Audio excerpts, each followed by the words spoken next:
আগুৱাই যাব পৰা নাই।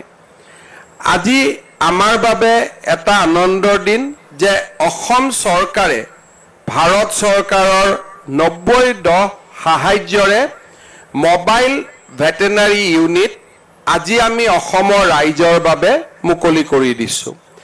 181খন ভ্ৰাম্যমান যি আমি মোবাইল ভেটেনাৰী ইউনিট আজি মুকলি কৰি দিছোঁ, সি মানুহৰ বাবে স্বাস্থ্য বিভাগত কাম কৰা 108 এম্বুলেন্সৰ এটা সমান্তৰাল ব্যৱস্থা হ'ব।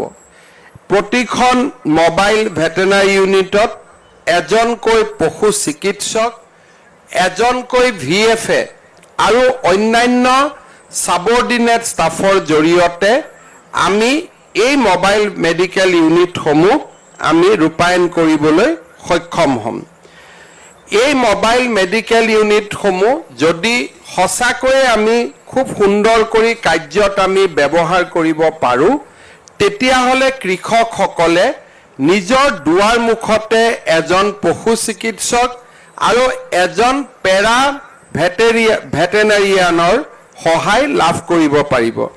এই ইউনিটসমূহত ৰোগ নিৰ্ণয়, চিকিৎসাৰ বাবে নমুনা সংগ্ৰহ কৰাকে ধৰি জীৱনদায়িনী ঔষধ, এণ্টিবায়'টিক্স আৰু সাধাৰণ অস্ত্ৰোপচাৰ কৰিব পৰাৰ ব্যৱস্থাও সুসজ্জিত কৰি ৰখা হৈছে। পশুপালকসকলৰ ফোন কল লাভ কৰি অগ্ৰাধিকাৰ ভিত্তিত কল চেণ্টাৰসমূহে ভ্ৰাম্যমান ইউনিটসমূহ প্ৰেৰণৰ বাবে সিদ্ধান্ত গ্ৰহণ কৰিব। অৰ্থাৎ কল চেণ্টাৰত যেতিয়া আমি বিভিন্নজনৰ ফোন পাম, কল চেণ্টাৰত তাক এটা এছেছমেণ্ট কৰি কোন স্থানত আগতে আমি যাব লাগে তাক নিৰ্ধাৰণ কৰি আমি এই ইউনিটসমূহ প্ৰেৰণ কৰিম। কৃত্ৰিম প্ৰজননৰ বাবেও এই কল চেণ্টাৰসমূহে গ্ৰাম্যাঞ্চলত পঞ্জীয়নভুক্ত বহুমুখী কৃত্ৰিম প্ৰজননৰ টেকনিচিয়ান বা মাল্টিপাৰ্পাছ আৰ্টিফিচিয়েল ইনচামিনেশ্যন টেকনিচিয়ানৰ সৈতেও যোগাযোগ স্থাপন কৰি সেৱা প্ৰদানৰ ব্যৱস্থা ল'ব। ভ্ৰাম্যমান পশুপালন ইউনিটে স্থানীয় জনসাধাৰণৰ সেৱা আগবঢ়োৱাৰ উপৰিও আমাৰ ৰাজ্যখনত গ্ৰহণ কৰা বিভিন্ন উন্নয়নমূলক আঁচনিসমূহৰ বিষয়ে পশুপালকসকলক সজাগ আৰু সচেতন কৰিব। মোবাইল ভেটেনাৰী ইউনিটৰ লগত আজি আমি আৰম্ভ কৰা আন এটা ব্যৱস্থা হ'ল ৰিজনেল আৰ্টিফিচিয়েল ইনচামিনেশ্যন ট্ৰেইনিং চেণ্টাৰ, অৰ্থাৎ কৃত্ৰিম প্ৰজননৰ প্ৰশিক্ষণ প্ৰতিষ্ঠান। আমাৰ ৰাজ্যত গাখীৰৰ চাহিদা পূৰণ কৰিবলৈ আৰু কৃষকসকলৰ বাবে দুগ্ধ উৎপাদন অধিক লাভজনক কৰি তুলিবলৈ এক বৃহৎ কৃত্ৰিম প্ৰজননৰ কাৰ্যসূচীৰ প্ৰয়োজন, যি গৰুৰ গাখীৰ উৎপাদন আৰু উৎপাদনশীলতা বৃদ্ধি কৰে।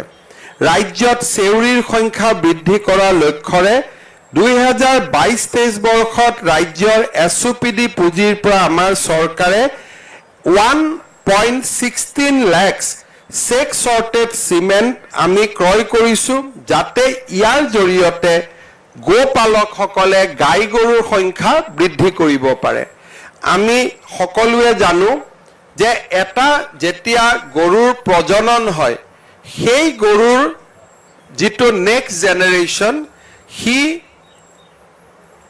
চেউৰী হ'বও পাৰে নহ'বও পাৰে। যেনেকৈ আমাৰ এজন মাতৃয়ে সন্তান জন্ম দিলে লিংগৰ ওপৰত আমাৰ কোনো কণ্ট্ৰল নাথাকে, ল'ৰাও হ'ব পাৰে ছোৱালীও হ'ব পাৰে। ঠিক সেইধৰণে এগৰাকী বা এজনী গাই গৰুৱে যেতিয়া সন্তান জন্ম দিয়ে, সন্তানটো চেউৰী হ'বও পাৰে নহ'বও পাৰে। যদি এজন কৃষকৰ এটা গৰুৱে নিৰন্তৰভাৱে এজনী গাই গৰুৱে যদি চেউৰীৰ জন্ম নিদিয়ে, এটা সময়ত গাই গৰুৰ ব্যৱসায় কৰিব পৰা পৰ্যায়ত সেই কৃষকজন নাথাকে। ফলত সেই কৃষকজনে সেই ব্যৱস্থাটোৰ পৰা আঁতৰি আহিবলগীয়া অৱস্থা হয়।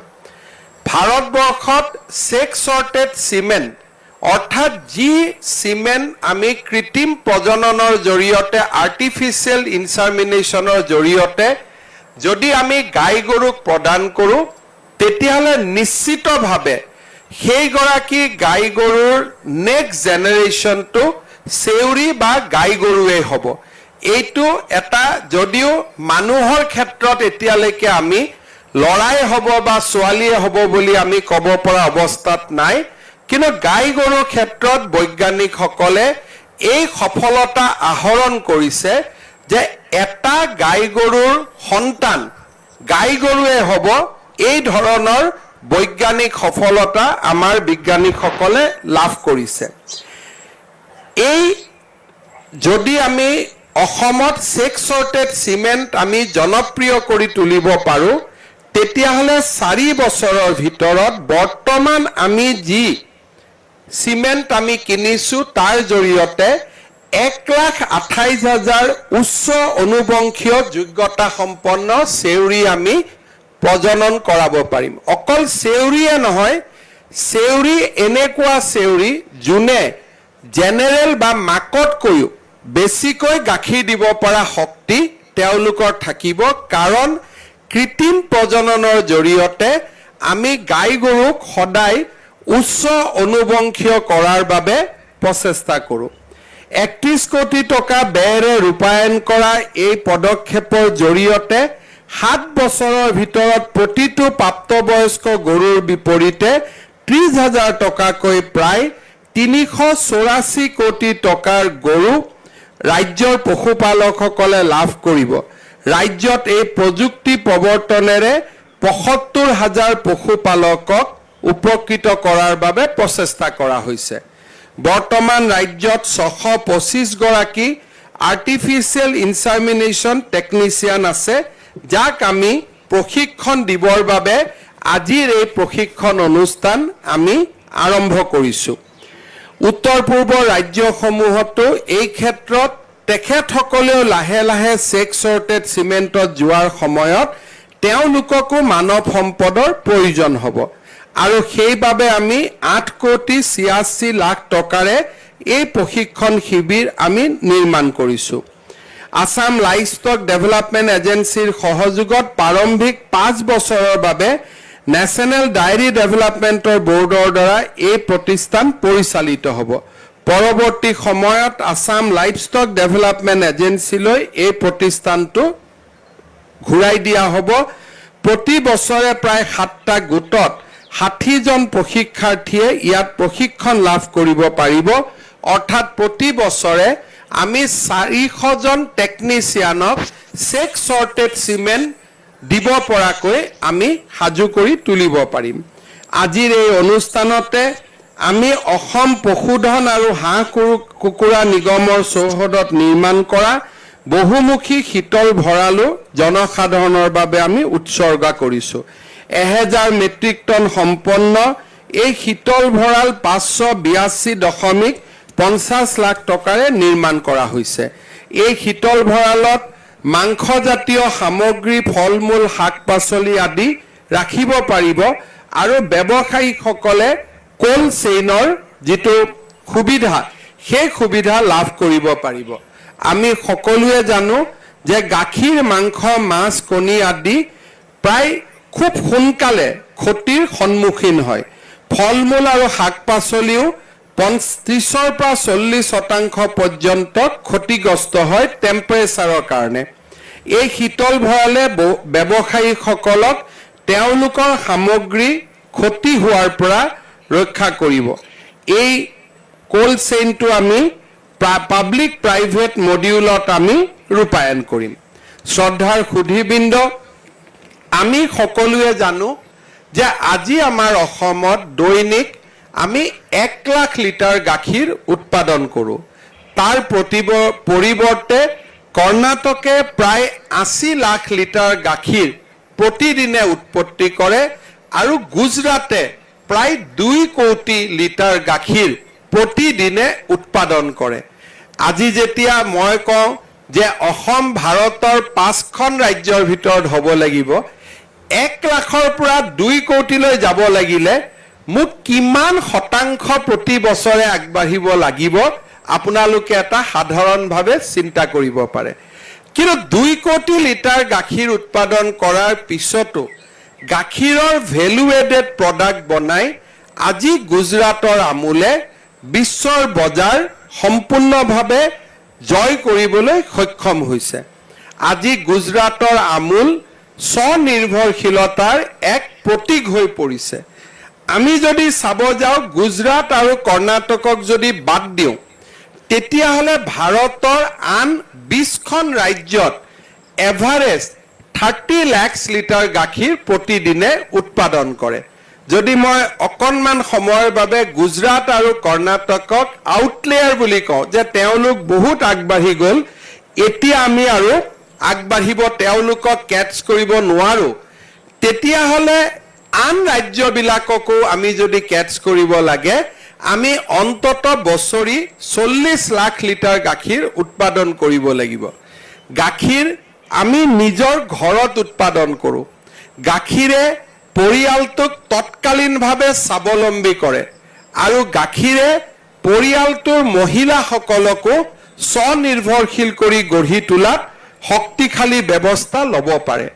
সেইবাবে আমাৰ ৰাজ্য চৰকাৰে দায়িত্ব লোৱাৰ প্ৰথম দিনৰ পৰা আমি অসমত গাখীৰ উৎপাদন বৃদ্ধিৰ বাবে প্ৰচেষ্টা লৈছোঁ। আমি জানো যে আজি যদি 2 কোটি গাখীৰৰ কথা কওঁ, 80 লাখ গাখীৰৰ কথা কওঁ, তাত আমি সফল নহওঁ।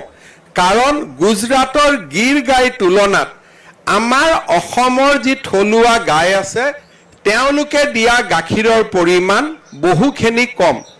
কিন্তু আৰ্টিফিচিয়েল ইনসাৰ্মিনেশ্যন আৰু সেক্স সৰ্টেড চিমেণ্টৰ জৰিয়তে তেওঁলোকক আমাৰ অসমীয়া গৰুক আমি প্ৰতিদিনে 7 লিটাৰ 8 লিটাৰ, জাৰ্চি গৰু বা হলষ্টাইন গৰুক আমি আৰু উন্নত আমি ইনসাৰ্মিনেশ্যনৰ জৰিয়তে আমি অন্তত ডেইলি 12-13 লিটাৰ গাখীৰ দিব পৰা পৰ্যায়লৈ লৈ যাব পাৰোঁ।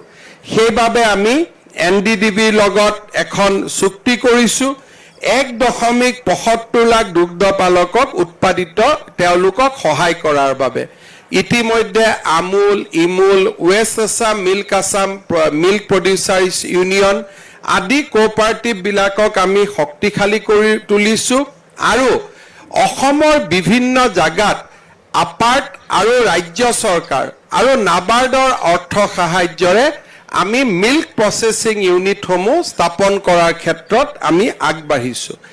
এইবাৰ আমাৰ ৰাজ্য চৰকাৰে আন এক বলিষ্ঠ সিদ্ধান্ত লৈছে যে যিসকলে দুগ্ধ পালন অৰ্গেনাইজ ছেক্টৰত কৰে, অৰ্থাৎ এটা সমবায়ৰ লগত তেওঁলোক জড়িত হয় আৰু সমবায়ৰ জৰিয়তে গাখীৰ কিনা বেচা কৰে, তেওঁলোকক প্ৰতি লিটাৰত ৰাজ্য চৰকাৰৰ পৰা 5 টকাকৈ আমি অতিৰিক্ত সাহায্য প্ৰদান কৰিম। অৰ্থাৎ যদি এজন দুগ্ধ পালকে গাখীৰ বিক্ৰী কৰি বজাৰত 30 টকা পায়, আমি তেওঁলোকে বছৰত কিমান লিটাৰ গাখীৰ দিলে তাক আমি পূৰণ কৰি 5 টকা দি পূৰণ কৰি যদি এজন দুগ্ধ পালকে ডেইলি 10 লিটাৰকৈ গাখীৰ দিয়ে, তেওঁ মাহত 300 লিটাৰ হ'ব আৰু 12 মাহত 3600 লিটাৰ হ'ব।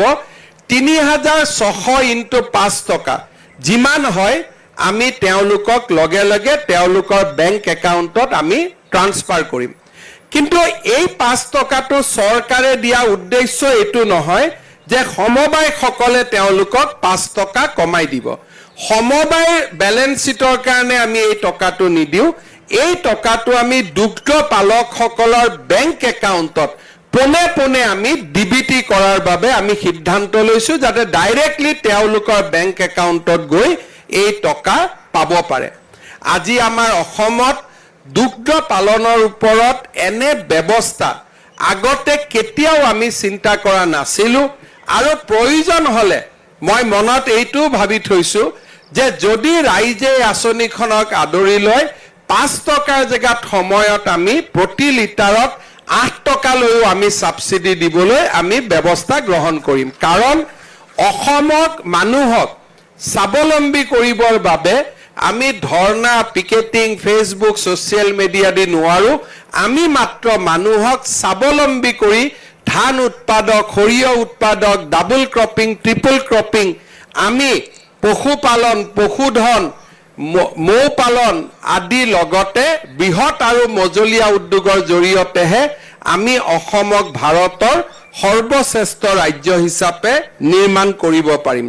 মই ইতিমধ্যে মোৰ ভাষণত গাহৰি পালনৰ ওপৰতো মই উল্লেখ কৰিছোঁ যে আজি আমি মাছৰ ক্ষেত্ৰত যদিও আমি স্বাৱলম্বী হৈছোঁ, কিন্তু ফিছ ফিড অৰ্থাৎ মাছে খোৱা খাদ্যৰ বাবে এতিয়াও আমি পশ্চিমবংগৰ ওপৰতে নিৰ্ভৰশীল হৈ আছোঁ।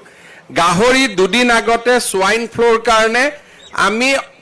কাৰণে আমি অসমত বাহিৰৰ পৰা গাহৰি অনা বন্ধ কৰি দিয়াৰ লগে লগে উত্তৰ পূৰ্বৰ গোটেই কেইখন ৰাজ্যই গাহৰি ক্ৰাইচিছত সোমাই গ'ল আৰু প্ৰত্যেকজন মন্ত্ৰী আহি মোক সাক্ষাৎ কৰিলে, অতুল বৰা ডাঙৰীয়াক সাক্ষাৎ কৰিলে যে গাহৰি অহাৰ ওপৰত ৰেষ্ট্ৰিকশ্যন উঠাই দিব লাগে। মই তেওঁলোকক কৈছিলোঁ যে আমি অসমৰ পৰা আপোনালোকক যিমান লাগে গাহৰি দিম। তেওঁলোকে মোক কৈছিলে যে মেঘালয়, নাগালেণ্ডক যিমান গাহৰি লাগে অসমে 15 দিনৰ বাবেও তাক আমি ছাপ্লাই দিব নোৱাৰোঁ আৰু নিজেও স্বাৱলম্বী আমি হ'ব নোৱাৰোঁ। তাৰমানে কিমান এখন ডাঙৰ বজাৰে আমাৰ বাবে অপেক্ষা কৰিছে তাক আমি সহজে অনুমান কৰিব পাৰোঁ। মই ভাবোঁ যে অসমত এতিয়া আমাক প্ৰতিদিনে লেয়াৰ ফাৰ্ম স্থাপন কৰি আমি 50 লাখ কণী সহজে উৎপাদনৰ আমি ব্যৱস্থা কৰিব পাৰোঁ। ঠিক সেইধৰণে গাহৰি পালনৰ ক্ষেত্ৰতো বিভিন্ন আঁচনিৰ জৰিয়তে আমি গাহৰি পালকসকলক আমি সহায় সাহায্য কৰিব পাৰোঁ। অহা কিছুদিনৰ ভিতৰতে মুখ্যমন্ত্ৰীৰ স্বনিয়োজন যোজনাৰ ৰূপৰেখা প্ৰস্তুত হ'ব, য'ত আমি 2 লাখ যুৱকক 2 লাখ টকাকৈ পোনে পোনে সাহায্য আৰু বেংকৰ লগে লগে বেংকৰ লগত তেওঁলোকক সংযোজিত কৰাৰ ব্যৱস্থা হাতত লৈছোঁ। এই গোটেই কৰ্মযজ্ঞত আমি পশুধন আৰু পশুপালন, দুগ্ধ উৎপাদন আৰু মীন পালনক আমি আটাইতকৈ গুৰুত্ব দিবৰ বাবে সিদ্ধান্ত গ্ৰহণ কৰিছোঁ। শ্ৰদ্ধাৰ সুধীবৃন্দ, আমাৰ ৰাজ্যৰ কৃষিখণ্ডক শক্তিশালী কৰিবৰ বাবে আমি নিৰন্তৰ প্ৰচেষ্টা হাতত লৈ আহিছোঁ। অসমত প্ৰথমবাৰৰ বাবে ধান ক্ৰয় ব্যৱস্থা আমি হাতত লৈছিলোঁ। চাওঁতে চাওঁতে এই বছৰৰ আমি প্ৰথমবাৰৰ বাবে যোৱা বছৰৰ তুলনাত আমি 100% বেছি 100% আমি ধান কৃষকৰ পৰা ক্ৰয় কৰিব পাৰিছোঁ। যোৱা বছৰ এই সময়ত আমি 3 লাখ ধান ক্ৰয় কৰিছিলোঁ। আজি এই বছৰ আমি 6 লাখ মেট্ৰিক টন ধান আমি ক্ৰয় কৰিবলৈ সক্ষম হৈছোঁ। 6 লাখ আমি গৈ পোৱা নাই, এতিয়াও 12-13 হাজাৰ 6 লাখ পাবলৈ বাকী আছে। ৰাজ্যৰ কৃষি খণ্ডত প্ৰথমবাৰৰ বাবে কৃষকে টকাৰ মুখ দেখিবলৈ সন্মুখীন হৈছে, কাৰণ ইয়াৰ আগতে কপালৰ ধাম মাটিত পেলাই তেওঁলোকে শস্য উৎপাদন কৰিছিল, কিন্তু 1200 টকাতে তেওঁলোকে মহাজনক বিক্ৰী কৰি দিছিল। 1200 টকাৰ পৰিৱৰ্তে এই বছৰ আমি 2040 টকা দিছোঁ আৰু প্ৰধানমন্ত্ৰী নৰেন্দ্ৰ মোদী ডাঙৰীয়াই অহা বছৰ 2180 টকা MSP হিচাপে নিৰ্ধাৰণ কৰিছে, যাৰ ফলত আমাৰ ৰাজ্যৰ গ্ৰছ ডমেষ্টিক প্ৰডাক্ট, ঘৰুৱা উৎপাদন বৃদ্ধি হ'ব, গ্ৰাম্য অৰ্থনীতিত প্ৰাণ সঞ্চাৰ হ'ব। ইয়াৰ সমান্তৰালভাৱে এই বছৰৰ পৰা আমি সৰিয়হ কিনাৰো ব্যৱস্থা কৰিছোঁ। এই বছৰ আমি কিমান সফল হ'ম নাজানো, কাৰণ বহু কৃষকে মহাজনৰ পৰা আগধন লৈ কৃষি কৰে, কিন্তু এই বছৰ আমি যি সজাগতাৰ সৃষ্টি কৰিম, সেই সজাগতাই অহা বছৰ সৰিয়হ উৎপাদন কৰাৰ সময়ত মহাজনৰ পৰা টকা নলৈ তেওঁলোকে নিজে সৰিয়হ উৎপাদন কৰি চৰকাৰক বিক্ৰী কৰাৰ বাবে ব্যৱস্থা লাভ কৰিব। অৱশ্যে যোৱা কেইদিনমানত চৰকাৰে 100 মেট্ৰিক টন মাষ্টাৰ্ড চিড ইতিমধ্যে আমি কিনিবলৈ সক্ষম হৈছোঁ, কিন্তু আমি ভাবোঁ যে অসমৰ প্ৰতিখন কৃষি পথাৰত যদি মনো ক্ৰপিঙৰ পৰিৱৰ্তে ডাবল ক্ৰপিঙো আৰম্ভ হয়, আমি অসমত 4-5 লাখ মেট্ৰিক টন সৰিয়হ আমি সহজে উৎপাদন কৰিব পাৰিম। সৰিয়হ, ধান, ঘৰত গৰু আৰু গাহৰি কুকুৰা ই অসমৰ সামগ্ৰিক অৰ্থনীতিৰ মানচিত্ৰখন